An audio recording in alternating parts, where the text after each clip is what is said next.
everyone, I am Sudhanshu sir, back with another session for class 11. Today we'll be starting the accounting for GST. आज हम आपको बताएंगे कि आपकी journal entry GST के साथ कैसे की जा सकती है। और उससे पहले हमें यह जानना जरूरी है कि जीएसटी क्या होता है। GST stands for goods and services tax, एक ऐसी टैक्सेशन पॉलिसी जो आपके one nation one tax policy के अंडर आती है। जीएसटी जो है वो लेविड किया गया था 1 जुलाई 2017 को, right, introduced by our prime minister Shri Narendra Modi ji. And जो आपके पास उनका ऑब्जेक्टिव था वो ये था कि मल्टीपल टैक्सेशन को अवॉइड करना। जैसे पहले सेल्स टैक्स लगा करते थे, सर्विस टैक्स अलग लगता था, वैल्यू एडेड टैक्स अलग लगता था, तो there were multiple taxes they used to levy, और जिसके कारण आपके गुड्स एंड सर्विसेज के प्राइसेस बहुत ज्यादा हाइक हो जाती थी। And that lead to no doubt undue amount of inflation. पर अगर हम बात करें अपने जीएसटी की, तो जीएसटी एक ऐसा रेट है जो आपके गुड्स एंड सर्विसेज पर डिफाइन किया जाता है और जिसके कारण एक यूनिफॉर्म तरीके से उस पर लेवी होता है।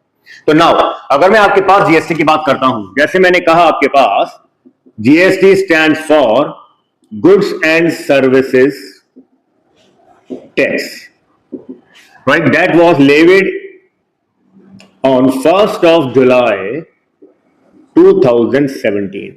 Okay, तो यहां पे अगर हम बात करते हैं अपने अकाउंटिंग के टर्म में कि how we need to introduce और how we can apply GST with our journal entries और विद आवर ट्रांजैक्शंस, तो हमें ट्रांजैक्शन पे इंट्रोड्यूस करने के लिए दो क्राइटेरिया मेट करने हैं। यानी क्या हमारी ट्रांजैक्शंस विद इन स्टेट हुई है, transactions undertaken with in state. With in state मतलब बिटवीन टू सिटीज और with in a city. It means अगर कोई पर्सन जयपुर में रह रहा है और जयपुर के अंदर ही वो गुड्स को परचेज करता है, सर्विसेज को परचेज करता है, अवेल करता है, तो उसके ऊपर जो जीएसटी लेवी किया जाता है वो आपके पास क्या होगा, वो आपका इस हेडिंग के अंडर आएगा। लाइकवाइज जो सेकंड क्राइटेरिया है हमारा, it means here we include all such transactions that are undertaken between states. यानी यहां हम उन ट्रांजैक्शंस की बात कर रहे हैं या करेंगे जो एक स्टेट से दूसरे स्टेट के बीच में की जाए। जैसे अगर हम कहते हैं कि अगर राजस्थान का कोई बिजनेसमैन या ओनर आपके पंजाब के किसी सप्लायर से गुड्स खरीदता है और उसके ऊपर कोई जीएसटी अप्लाई होता है, तो वो जीएसटी क्या होगा, that will be different from the GST that is undertaken with in a state GST.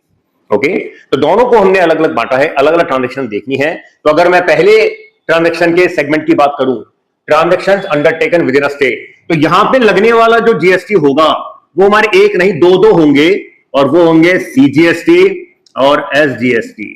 Where CGST stands for central goods and services tax, whereas S stands for state goods and services tax.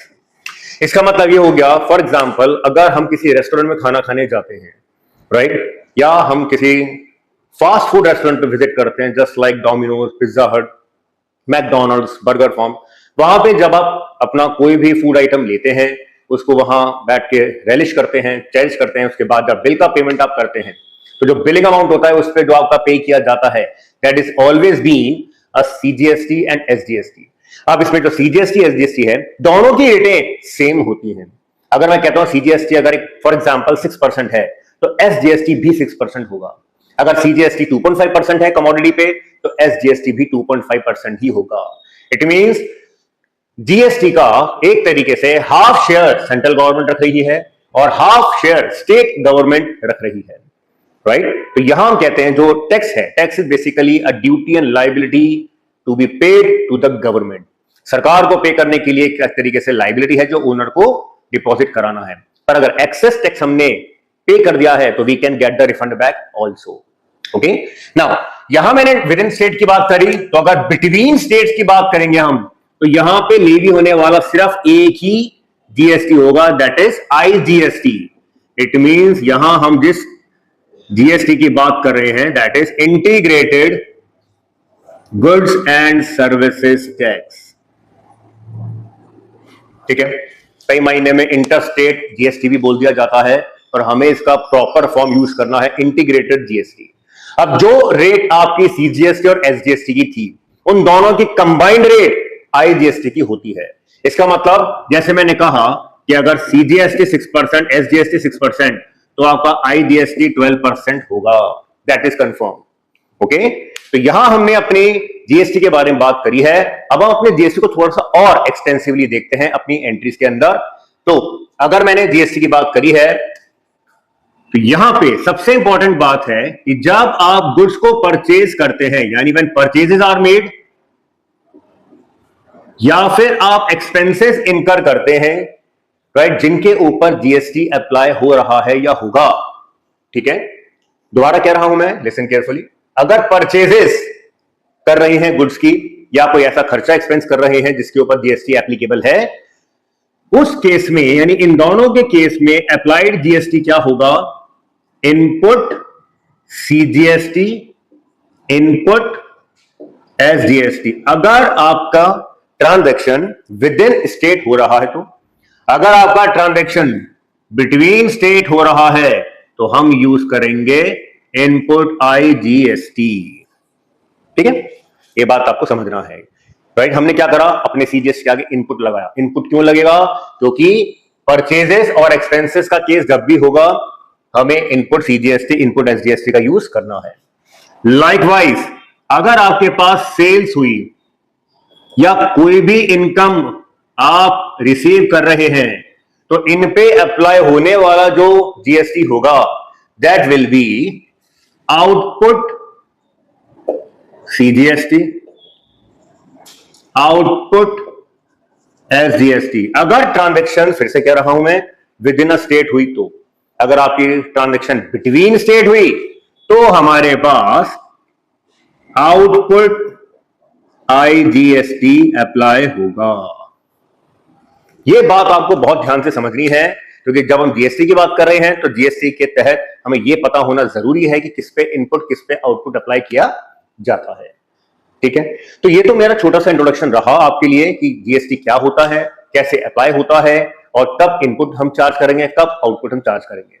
ठीक है, तो ये forms discuss करने के बाद अब हम देखेंगे कि जर्नल एंट्री के अंदर आपका जीएसटी कैसे अप्लाई किया जा सकता है। तो let's go with the live illustrative examples for you.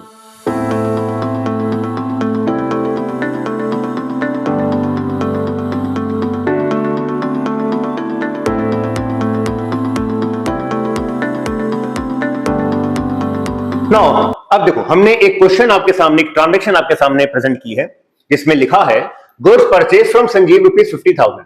No doubt ये ट्रांजैक्शन आपकी क्रेडिट परचेज की है, जो हम मोस्टली कई बार देख चुके हैं अपने जर्नल चैप्टर के अंदर, राइट। अगर आपने थोड़ी सी भी कंफ्यूजन है तो प्लीज स्टूडेंट्स मेरा जर्नल का सेशन जरूर देखना, उसमें हमने कई सारे सेशन बनाए हैं जर्नल के ऊपर मल्टीपल ट्रांजैक्शंस के साथ। ओके, नाउ नेक्स्ट आपके पास है, जब हम यहां पे गुड्स खरीद रहे हैं तो इसमें सीजीएसटी और एसजीएसटी एप्लीकेबल है 6%। इसका मतलब ये तो क्लियर इंडिकेशन है कि ट्रांजैक्शंस आपके विद इन स्टेट हो रही हैं। अब हमें करना क्या है, इसकी जर्नल बनानी है। तो जर्नल एंट्री कैसे बनेगी? सबसे पहले हम क्या करेंगे, एंट्री लिखेंगे परचेजेस अकाउंट डेबिट। कितना परचेज किया उतना परचेज में डाल दो, मतलब ये हो गया डेबिट। Purchase account debit 50,000। इसी के साथ में ही हमें इनपुट सीजीएसटी भी शो करना है। इसका मतलब जो संजीव है, संजीव ने जब आपको बिल प्रेजेंट किया तो इस बिलिंग अमाउंट पे संजीव ने आपके ऊपर सीजीएसटी और एसजीएसटी चार्ज करवा दिया। तो it means 6% of 50,000 will be 3,000 for input CGST, whereas input SGST account debit again 6% of 50,000 is 3,000 to Sanjeev. Now अब यहां पे संजीव को जो पेमेंट करना है वो 56,000 का करना है हमें रेस्पेक्टिवली। अब ये क्यों है, कैसे है, ये आपको साफ क्लियर इंडिकेशन हो रहा है।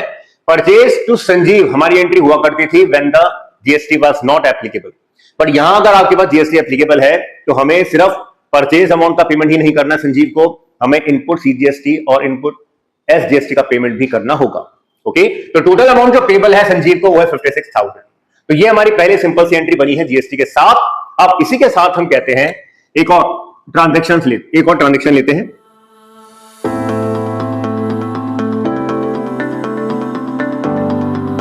अब देखो यहां हमने संजीव से गुड्स खरीदा था, यहां हमने तरुण को गुड्स बेचे हैं। ओके, तो यहां हमारे पास जो जर्नल बनेगी वो बनेगी, सबसे पहले तो हम कहते हैं जो तरुण के ऊपर हमने अमाउंट लगाना है, तो तरुण को सिर्फ 80,000 का पेमेंट ही नहीं करना है। ठीक है, जैसे मैंने आपके साथ क्लियरली इंडिकेट किया था कि परचेज और एक्सपेंस के अंदर इनपुट सीजीएसटी और इनपुट एसजीएसटी आता है और सेल्स और इनकम के अंदर आउटपुट आता है। तो जाहिर सी बात है एक मोमेंट के लिए हम तरुण का अमाउंट छोड़ देते हैं कि कितना अमाउंट उसको डेबिट में दिखाना है। सबसे पहले आते हैं हम टू सेल्स पे, तरुण टू सेल्स। इसका मतलब तरुण को अगर मैं क्रेडिट लिखता हूं 80,000 का पेमेंट तो करना है। ओके, साथ ही साथ जो आपका जीएसटी होगा उसको हम लिखेंगे output CGST with 6% of 80,000 is 4,800 to output SGST account 4,800. It means how much amount Tarun has to pay now? He will be paying 89,600. जहां तरुण को 80,000 के उसने गुड्स खरीदे हमसे, उसके साथ साथ जैसे हमने जीएसटी अप्लाई किया तो now the bill with GST with tax payable for Tarun will be 89,600. Okay, तो ये दो एंट्री हमारी हुई है। दोनों एंट्री के अंदर हमने जीएसटी का रूप आपके सामने सीधा सीधा क्लियर कट देखा है।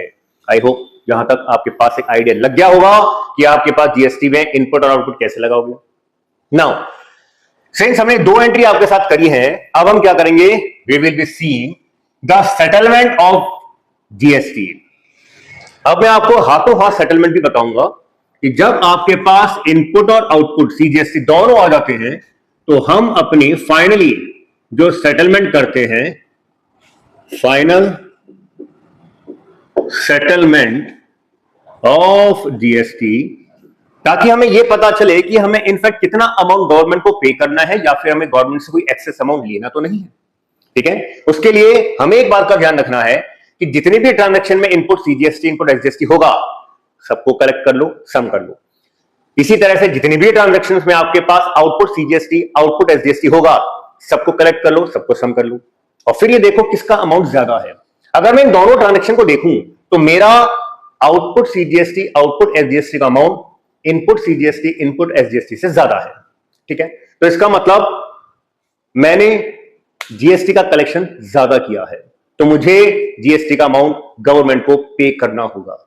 ठीक है, तो पे करने के लिए और सेटलमेंट करने के लिए जो एंट्री होगी, अब ध्यान से देखना, तो जो हमने output CGST output SGST credit किया था फाइनल सेटलमेंट में, वो दोनों के दोनों डेबिट हो जाएंगे। तो output SGST account debit, output SGST account debit with their respective amount of 4800 4800.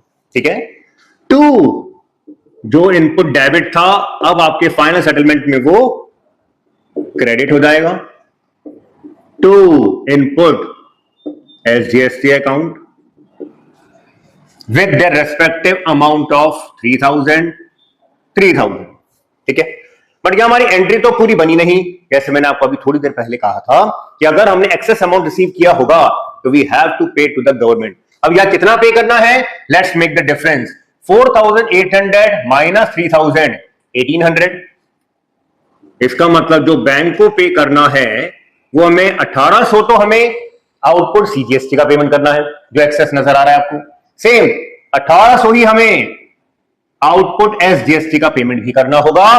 तो इनफैक्ट 3,600 का टोटल पेमेंट हम गवर्नमेंट को करेंगे इन रेस्पेक्ट ऑफ जीएसटी। तो ये मैंने आपके सामने एक छोटा सा जीएसटी का क्वेश्चन इलस्ट्रेट किया है जिसमें हमने 3 ट्रांजैक्शंस आपके सामने नैरेट की हैं। पहला, गुड्स परचेज किया जीएसटी पे। सेकेंड, गुड्स सोल्ड किया या सेल्स किया हमने जीएसटी पे। थर्ड, हमने फाइनल सेटलमेंट दिखाया कि अगर आपके पास जीएसटी का पेमेंट करना है या कलेक्शन करना है जीएसटी का तो उसको किन बातों पे ध्यान में रख के करना है।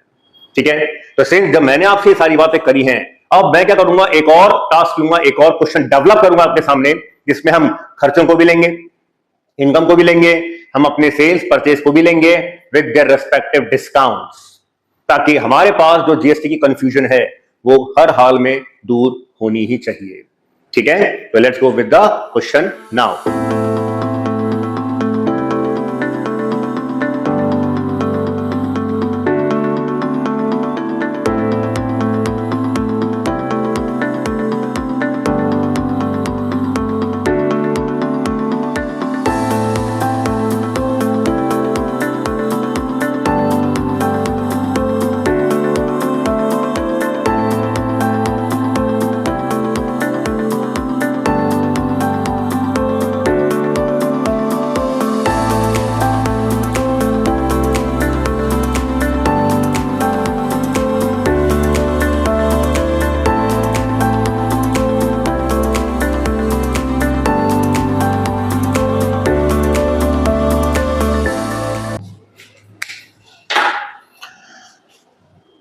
अब हमने क्या करा है, आपके सामने हमने 5 ट्रांजैक्शंस ड्राफ्ट की है।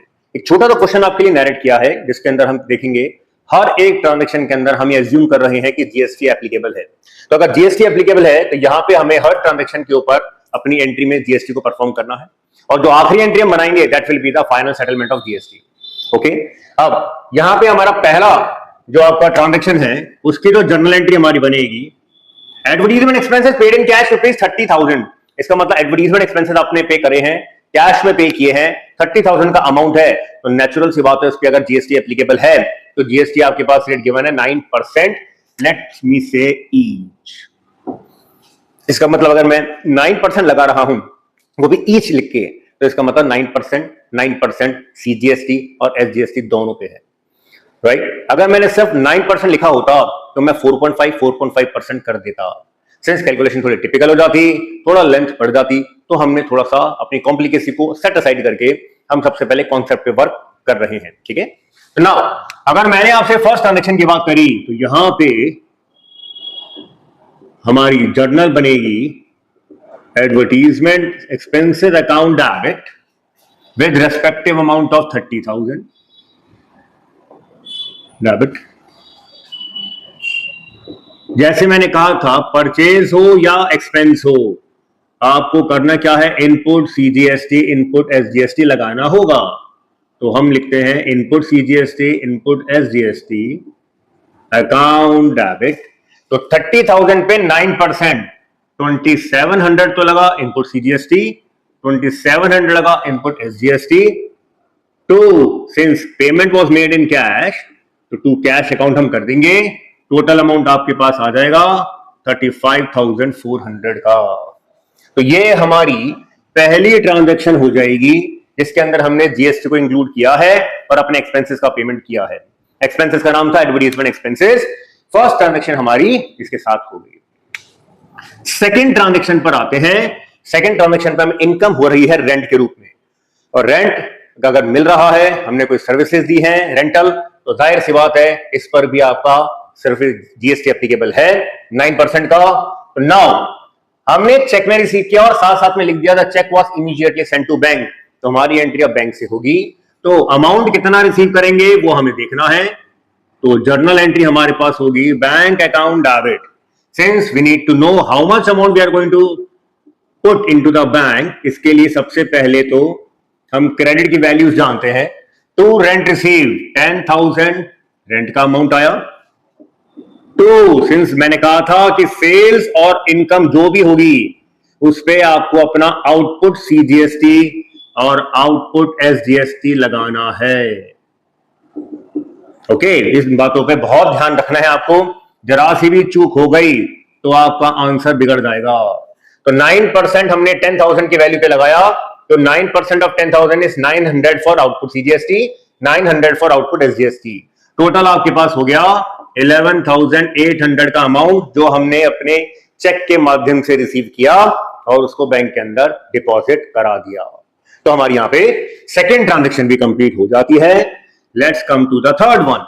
थर्ड वन में इंश्योरेंस प्रीमियम पे किया, एक और खर्चा हमारा पे हो गया। This time the expenses was paid by cheque. तो यहां फिर से हम लिखेंगे insurance premium account debit with respective amount of 20,000, और अगर इसमें जीएसटी एप्लीकेबल हो रहा है तो again we will use input CGST account debit सी, इनपुट एसजीएसटी अकाउंट डेबिट कितना कितना 9%, 9% और 20,000 इज 1800। तो टैक्स की वैल्यू हमारी आ गई दोनों की। तो since we are making the payment by bank, तो टू बैंक करते ही the amount will be 23,600 for credit. तो यहां हमने अपना थर्ड ट्रांजैक्शन का अमाउंट और उसका वैल्यू पूरा किया। एंट्री बन गई हमारी insurance premium account debit 20,000। Since insurance premium was paid, खर्चे का नाम भी हमने उसके अकॉर्डिंग ही बनाया है। तो यहां input CGST 1800, input SGST 1800, to bank 23,600 आ गया। ओके, तो जैसे ही आपके पास ये आया, now we shifting to point number D. अब आती है परचेज की बात। देखो हमने 3 जो एंट्री रखी है उसके अंदर हमने खर्चे और इनकम की बात करी है। अब जो हम बात करेंगे, फिर से हम परचेज की बात करेंगे, सेल्स की बात करेंगे, पर दिस टाइम हम डिस्काउंट के साथ करेंगे। ओके, तो पहली एंट्री के अंदर तो मेरा ट्रेड डिस्काउंट आ रहा है और सेकंड ट्रांजैक्शन के अंदर मेरा ट्रेड के साथ कैश डिस्काउंट भी आ रहा है। तो बहुत केयरफुली आपको समझना है, क्योंकि कई बार कई बुक्स में अलग अलग ट्रीटमेंट दे रखा होता है, कई ऑथर्स, कई फैकल्टीज, सबके अलग अलग पॉइंट ऑफ व्यू होते हैं। नो डाउट हम भी अपना रियलिस्टिक पॉइंट ऑफ व्यू रखेंगे आपके साथ, ताकि आपको अपने जीएसटी को समझने में बेटर अंडरस्टैंडिंग हो। तो यहां अगर मैंने आपसे बात करी goods purchase from Sahil ₹60,000 at a trade discount of 10%, the payment was made entirely in cash, तो इसका मतलब ये हमारी कैश परचेज हो गई। इसमें अब साहिल का कोई लेना देना नहीं है, क्योंकि हमने सारा पैसा साहिल को कैश में पे कर दिया। तब ये जानना जरूरी है कि हमने कैश कितना पे करा होगा। तो क्यों ना मैं थोड़ा सा इसको ऊपर लेके चलता हूं, यहां स्पेस थोड़ा कम मिलेगा हमें। Let's make the space for transaction with explanation. तो यहां अगर मैं बात कर रहा हूं 60,000 की, छोटी सी वर्किंग करते हैं। 60,000 पे हमें पहले लगाया ट्रेड डिस्काउंट, कितना 10%, वो हो गया आपके पास 6,000, माइनस किया बिलिंग अमाउंट हो गया 54,000। अब 54,000 पे लगाना क्या है, एप्लीकेबल सीजीएसटी 9%, एप्लीकेबल एसजीएसटी 9%। तो 9% हम लगा लेते हैं अपना, दोनों आपके पास सीजीएसटी और एसजीएसटी। तो हमारा अमाउंट तकरीबन आ जाना चाहिए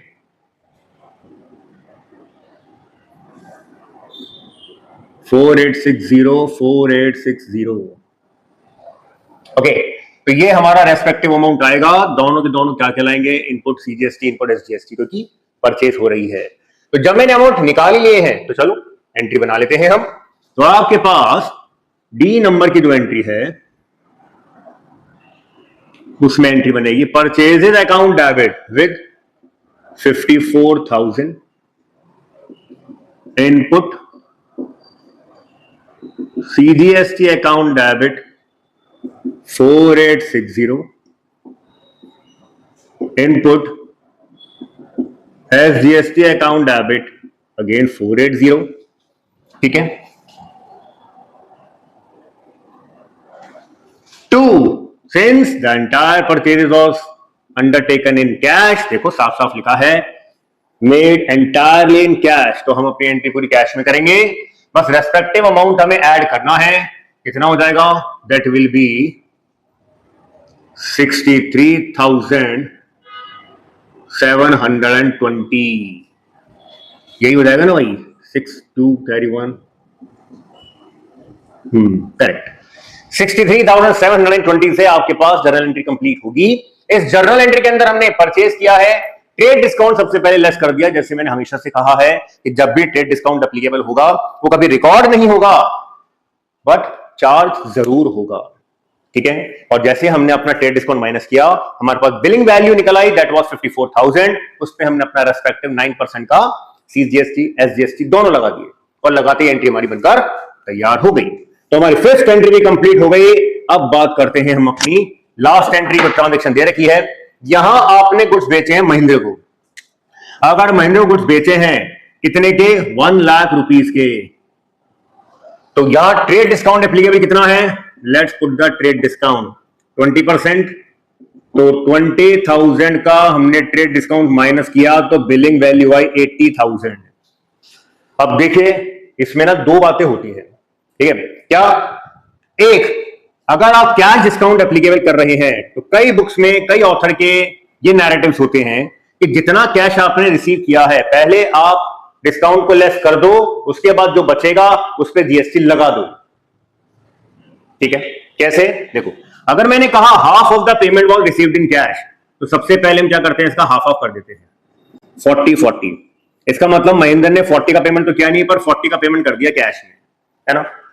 तो अगर कैश में 40 का पेमेंट कर रहा है तो उसमें 4,000 यानी 10% डिस्काउंट हटा दो, वैल्यू कितनी आई 36। इस पर आप 9% का जीएसटी लगा दो। ठीक है, तो आपके पास 9% का 36,000 पे, 9% का 40,000 पे सेपरेटली लग जाएगा। और लग के आप क्या करोगे, फिर जोड़ोगे और फिर जर्नल एंट्री परफॉर्म करोगे। अब मेरा आपसे पूछना है दो बातें कि अगर 40,000 पे जीएसटी अप्लाई करके हमने महिंद्र के सामने रखा अमाउंट फ्यूचर में, और फ्यूचर में जब आपका महिंद्र पेमेंट कर रहा है उस समय उसने क्या डिस्काउंट मांग लिया, तो क्या वो अमाउंट आपका जीएसटी कम नहीं करेगा, बिल्कुल करेगा, सिंपल रैशनल है। तो हम एक बड़ा सिंपल तरीका अडॉप्ट क्यों नहीं करते? हमें मालूम है कि आपका जीएसटी बिलिंग अमाउंट पे लगेगा, तो कायदे से जब आप सेल कर रहे हो तो बिलिंग अमाउंट क्या है? 80,000 ही है ना, तो उसी पे आप सारा काम करोगे। तो let's take the billing amount as 80,000 and put entire GST over this amount. उसके बाद मतलब जब आपने बिल बना लिया, बिल बना के महिंद्रा को पकड़ा दिया और उसने आधा पेमेंट दिया, आधे पे आपका कैश डिस्काउंट मांग लिया, तो इसका मतलब जब आप बिल प्रेजेंट करोगे तभी तो कैश डिस्काउंट अवेल होगा ना, नहीं? तो हम पहले से कैश डिस्काउंट कैसे माइनस कर दे, उसके बाद बिल बनाए, उसके बाद आप टैक्स लगाओ? That seems to be little bit unfair. यहां जो आपकी प्रॉपर अकाउंटिंग चलनी चाहिए वो ये चलनी चाहिए, आपके पास जब हमने 50-50% किया है, हाफ पेमेंट हमें कैश में रिसीव हो रहा है, हाफ नहीं हो रहा है, तो सबसे पहले इस हाफ से करने से पहले ही क्यों ना हम एक मोमेंट पे सीजीएसटी और एसजीएसटी लगा देते हैं, क्योंकि बिल हमारा यही है। सीजीएसटी और एसजीएसटी 9% था, तो 9 8 72, 9 8 72, टोटल हमारे पास हो गया 94,400 का पेमेंट। सिंस अब जब ये 94,400 का पेमेंट हो चुका है, तो अब हम इसका हाफ कर सकते हैं। हमने महेंद्र को प्रेजेंट किया ये बिल, महेंद्र ने कहा मैं इसका आधा पेमेंट कर सकता हूं, ठीक है भाई कर दो, हमें क्या दिक्कत है। हमने इसका आधा आधा कर दिया, 47,200, 47,200, जिसपे अगर कैश जिसपे पे हो रहा है उस पे हमने 10% का कैश डिस्काउंट माइनस कर दिया, और जो पेमेंट नहीं हो पाया वो महेंद्र के अकाउंट में एज इट इज दिखा दिया। क्योंकि देखो जीएसटी तो लग रहा है, हम रिसीव कर रहे हैं, हमें तो जीएसटी यही पे करना है। अब हम अपने कस्टमर को डिस्काउंट दे रहे हैं, कैसे भी डिस्काउंट दे रहे हैं, कितने अमाउंट पर दे रहे हैं, ये हमारा परसेप्शन है, ताकि कस्टमर हमारा रिटेन हो सके, कस्टमरशिप बढ़ सके, ब्रांड वैल्यू बढ़ सके, बिजनेस में ग्रोथ बढ़ सके। क्योंकि आपका कस्टमर क्या पता इतनी डीप जीएसटी की अकाउंटिंग ना जानता हो, और अगर जानता हो और आपसे कैलकुलेशन मांग ले और वो थोड़ा सा भी अनॉयड हो जाए, तो फिर आपका बिजनेस अफेक्ट होगा ही ना, कि किस पर भी आपने जीएसटी चार्ज किया, किस पे नहीं किया है, किस पे करना है, किस पे नहीं करना है, ये हमें प्रॉपर तरीके से एनालाइज करना है, just like a corporate accountant, ठीक है। तो यहां जब मैंने आपके सामने वैल्यूज रखी हैं, इस वैल्यू को लेके हम अपनी जर्नल एंट्री बनाते हैं। तो सबसे पहले हम कहते हैं कैश अकाउंट डेबिट होगा कितने अमाउंट से, जितना अमाउंट लेस करके हमें रिसीव हो रहा है। How much, let's find out. 424, तो 42,480 जितने का डिस्काउंट हमने दिया, कैश डिस्काउंट, उसके लिए हम लिख दिया cash discount allowed account debit, that is 4,720। यहां थोड़ा सा ले लेते हैं, 42,480, ठीक है। अब जो महेंद्र पे नहीं कर पाया हाफ अमाउंट, वो महेंद्र के अकाउंट में डेबिट कर देते हैं। कितना, 47,200, ये सारा डेबिट हो गया। तो सेल्स बची कितनी, सेल्स अकाउंट 80,000 की सेल्स थी, 80,000 हमने दिखा दिया to output CGST, to output SGST account, और रेस्पेक्टिव जीएसटी क्या था हमारा, सीधा 7,200, 7,200, जो रेस्पेक्टिव बिल अमाउंट पे जीएसटी था वो आपने चार्ज कर लिया, और आपको मालूम है कि हमारी जीएसटी की ट्रीटमेंट इन्हीं अमाउंट से होनी है। Then what is the basis of taking discount, ठीक है। तो यहां आपके पास हमने पूरी एंट्री बिल्कुल क्लियर कट मेंशन करी है। इसी एंट्री को अगर आपको इसी कैलकुलेशन को लेकर चलना है, आपका सारा कैलकुलेशन का एस्पेक्ट जीएसटी का पॉइंट ऑफ व्यू क्लियर होगा, ठीक है। नाउ यहां अगर हमने बात करी है अपनी 5 एंट्री की, तो पूरी 5 एंट्री हमारी फिनिश हो गई। आपको ये इस बात का ध्यान रखना है, calculation must be very clear जो आप पुट करेंगे। अगर आपकी कैलकुलेशन में जरा सी भी चूक हो गई तो आपका अमाउंट खराब होगा, गलत होगा, एंट्री गलत होते ही आपके मार्क्स कटने चालू हो जाएंगे, ठीक है। इट मींस हमारा ये अमाउंट 94,400 है, तो ये अमाउंट भी 94,400 होना ही चाहिए हर कीमत पे। अगर आपके पास नहीं होता है तो it means we have made some kind of mistake जो आपको रेक्टिफाई करनी होगी, है ना। ये सारी बातें हो गई। अब हमारे पास क्या बचा, final settlement. So I am coming to the final settlement of the GST. अब हम क्या करेंगे, सारी एंट्रीज के जीएसटी को इंक्लूड करेंगे। सबसे पहले हम देखते हैं कहां कहां इनपुट सीजीएसटी आया था। इनपुट इनपुट इनपुट, 3 ट्रांजेक्शन में इनपुट आया है, ठीक है। तो हम सबसे पहले एक इनपुट सीजीएसटी को ऐड करूंगा तो अपना एसजीएसटी ऑटोमेटिकली ऐड हो जाएगा। तो एक अमाउंट था हमारा 2700, एक ट्रांजेक्शन से आया था 1800, एक ट्रांजेक्शन से आया था 4860। तो ये हो गया 8 और 8 16 7 23 कैरी 2 9360 का अगर सीजीएसटी है तो एसजीएसटी भी इनपुट का 9360 होगा। ठीक है, अब हम देखते हैं अपना आउटपुट सीजीएसटी जल्दी से। अगर आउटपुट की बात करें तो आउटपुट सीजीएसटी में देखूंगा जितना अमाउंट आउटपुट सीजीएसटी का आएगा उतना ही अमाउंट आउटपुट एसजीएसटी का भी आएगा। तो एक आउटपुट यहां है और एक आउटपुट यहां है। कितना है? 900 का तो एक है और 7200 का एक है। टोटल कितना हो गया? 8100। और हमारे पास इसका मतलब इनपुट का अमाउंट ज्यादा है। कितना ज्यादा है? 9360 माइनस 8100 दैट इज 1260। तो आपके पास इनपुट सीजीएसटी इनपुट एसजीएसटी दोनों आपके पास इतने इतने अमाउंट से ज्यादा है। ठीक है, तो अगर हम देखें टोटल अमाउंट जो हम पे करेंगे या रिसीव करेंगे, इनफैक्ट क्योंकि आपने ज्यादा पे करा है तो now you are going to receive this time, तो आप जो अमाउंट रिसीव करेंगे दैट विल बी 2520। अब ये एंट्री पे कैसे दिखाओगे? फाइनल सेटलमेंट की एंट्री जिसकी मैं बात कर रहा हूं, इसके लिए मैंने ये सारी कैलकुलेशन करी है, सारे जीएसटी शामिल किए हैं, वो मैं आपके सामने करने जा रहा हूं। ध्यान से देखिएगा, this is the last entry for us. तो let's do entry over here. यहां हम एक बार इन सबको मिटा देते हैं। एंट्री आपके पास आ रही है finally. This is the 6th and final entry, यानी entry number F, final settlement of GST.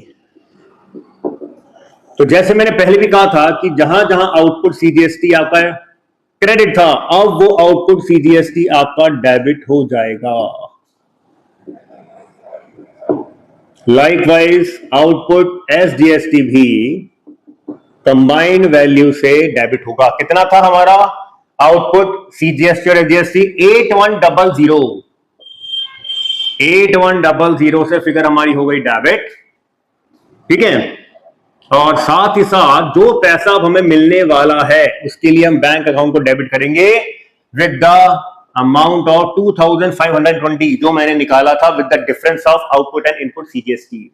इसका मतलब क्या हो गया कि इस बार हमारा जो इनपुट सीजीएसटी था, जितनी भी एंट्रीज में डेबिट था, अब वो क्रेडिट हो रहा है with all the respective amount of input CGST and SGST. कितना आया था? 9360। तो 9360 दोनों का टोटल आपके आउटपुट के टोटल से बड़ा था, तो इसका मतलब we need to get refund of GST. और इसी के लिए हमने ये वाली फाइनल एंट्री पास करी है। फाइनल एंट्री के अंदर ये बात ध्यान रखनी है कि आपके पास जहां जहां एंट्री में आउटपुट आपका क्रेडिट था, सम करके हमने यहां डेबिट कर दिया। जहां जहां आपके पास इनपुट डेबिट था, अब आपका इनपुट क्रेडिट हो गया। डिफरेंस हमें पता चला कि एक्सेस अमाउंट ऑफ जीएसटी हमें रिफंड के रूप में गवर्नमेंट से लेना है, वो हमने फाइनल एंट्री आपके सामने कर दी। So this is how we are going to make the treatment and accounting for GST and journal entries of GST. ठीक है, आपको ये बहुत ध्यान रखना है गाइस कि आपके पास अगर कोई भी एंट्री बन रही है और जीएसटी आ रहा है उसमें, तो जीएसटी में इनपुट आउटपुट कैसे अप्लाई होगा, खर्चे, इनकम, एक्सपेंसेस, परचेजेस, सेल्स कैसे आपको आइडेंटिफाई करके लगाने हैं, और फाइनल सेटलमेंट कैसे करना है, इस बात का बेहद ख्याल रखना है। अगर आपके पास आईजीएसटी आ जाता तो आईजीएसटी इनपुट आईजीएसटी आपके साथ इनपुट सीजीएसटी और इनपुट एसजीएसटी से सेटल किया जाता, उनके साथ जोड़ के हम अपने आउटपुट आईजीएसटी और आउटपुट सीजीएसटी एसजीएसटी के साथ माइनस करते, और फिर माइनस करने के बाद इसी तरह की फाइनल सेटलमेंट की एंट्री पास कर देते। ठीक है, तो यहां तक हमने आपके पास आज सेशन दिया है। ये सेशन बहुत वैल्यूएबल है आपके लिए। आई होप आपको सेशन पसंद आया होगा। अकाउंटिंग की बहुत क्लियर थी आपके लिए, तो we wish this will be clear to you. Now with the next session we will be starting a new brand topic that will be ledger. तो स्टे ट्यून्ड एवरीवन, तब तक के लिए अपना बहुत ख्याल रखिएगा। Have a very wonderful time, great time with your friends and family. Take care, see you, bye bye.